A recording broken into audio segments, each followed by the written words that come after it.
Hi friends, അസ്സലാമു അലൈക്കും. Sherry's വ്ളോഗിലേക്ക് എല്ലാവർക്കും സ്വാഗതം. ഇന്ന് ഞാനിവിടെ ഉണ്ടാക്കുന്നത് ഞങ്ങൾ മലപ്പുറംകാരുടെ ഒരു മോരുകറിയാണ് കേട്ടോ. ഒരു 20 ചെറിയുള്ളി, ഒരു പിടി വെളുത്തുള്ളി, ഒരു നെല്ലിക്കയുടെ 1.5 നെല്ലിക്കയുടെ വലിപ്പമുണ്ട്. ഇതെന്താ വെച്ചാൽ ഇത് കുരുള്ള പുളിയാണ്. കുരുള്ളാത്ത പുളിയാണെങ്കിൽ ഒരു നെല്ലിക്ക വലിപ്പത്തിൽ മതി കേട്ടോ. പുളി വെള്ളത്തിലിട്ടിട്ട് നല്ലോണം പിഴിഞ്ഞ് വെക്കുക കേട്ടോ. എന്നിട്ടൊരു ചട്ടി എടുത്ത് ചട്ടിയിൽ ഉണ്ടാക്കുക കേട്ടോ, ടേസ്റ്റ് ഉണ്ടാകുക. അതിലേക്ക് ഒഴിച്ചു കൊടുക്കുക.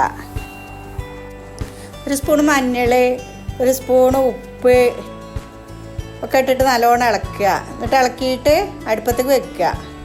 അടുപ്പത്തേക്ക് വെച്ചിട്ട് അടച്ചു വെക്കണം കേട്ടോ. എന്നിട്ട് പിന്നെ നമ്മൾ ഒരു ജാറിലേക്ക് ഈ ഉള്ളികളൊക്കെ ഇട്ടിട്ട് നല്ലോണം അരച്ചെടുക്കണം. അപ്പോഴത്തേന് അടുപ്പത്ത് വെച്ചതൊക്കെ മഞ്ഞൾച്ചൊക്കെ മാറി നല്ലോണം തിളച്ച് വന്നിട്ടുണ്ട് കേട്ടോ. അതിലേക്ക് നമ്മൾ ഈ അരപ്പ് പാർന്ന് കൊടുക്കുകയാണ്, ഒഴിച്ചു കൊടുക്കുക. ആ അരപ്പ് അതിലേക്ക് ഫുള്ള് ഒഴിച്ചിട്ട് നല്ലോണം ഇളക്കി കൊടുക്കുക.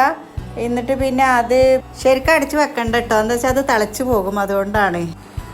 എന്നിട്ടൊരു വലിയ സ്പൂൺ നിറച്ച അരിപ്പൊടിയാണ് കേട്ടോ എടുത്തത്. അരിപ്പൊടിയാണിത്. അതൊരു ഗ്ലാസ്സിലിട്ടിട്ട് ഗ്ലാസ്സിൽ വെള്ളം പാർന്നുങ്ങാണ്ട് നല്ലോണം കലക്കി വെക്കുക. ഉള്ളി അരച്ചതൊക്കെ നല്ലോണം വെന്ത് വന്നിക്കണം കേട്ടോ. അപ്പോഴത്തേന് നമ്മളൊരു തേങ്ങ എടുക്കുക. ഒരു മുറി തേങ്ങ മതി. അത് ചിരകിയിട്ട് അതിലേക്ക് ചെറിയ ജീരകം ഒരു 1-1.25 സ്പൂണ് ചെറിയ ജീരകം ഇടണം നമ്മളിനി. എന്നിട്ട് നല്ലോണം അരച്ചെടുക്കുക നൈസാക്കിയിട്ട്.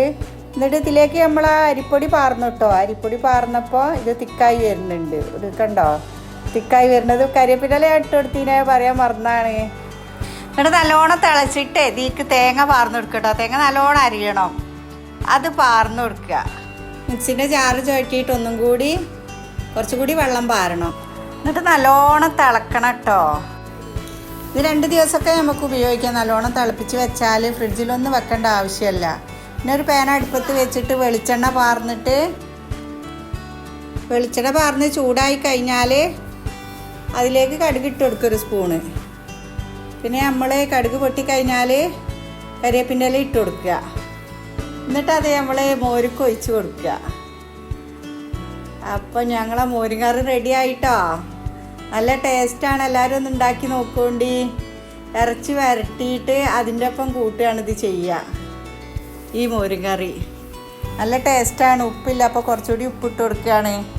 അപ്പോൾ എല്ലാവരും ഉണ്ടാക്കി നോക്കുകൊണ്ടി. സബ്സ്ക്രൈബ് ചെയ്യുകൊണ്ടി. ബെൽ ബട്ടനും ലൈക്കും ഷെയറും ഒക്കെ ചെയ്യുകൊണ്ടിട്ടാ.